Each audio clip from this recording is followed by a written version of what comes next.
Rahmat katta. Hozirgina bizga 1201 agensiyadan xabar kelib tushdi. Hozirda o'zi 4 ta o'quvchimiz til kursiga vizani qo'lga kiritibdilar. Ular bilan ham 15-dekabr kuni ko'rishamiz.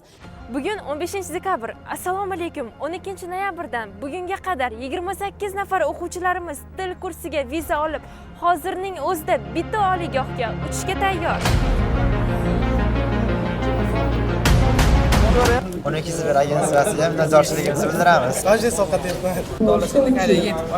Mingtadan bitta deganda imkoniyat. Dadasi Koreyaga boraman dedi, borolmadi, bu o'g'li bosdi. Bu agensiyani do'stim orqali topganman. Hissiyotlaringiz qanaqa bo'lyapti? Koreyaga ketyapsiz. Bulardan zo'r, juda ham.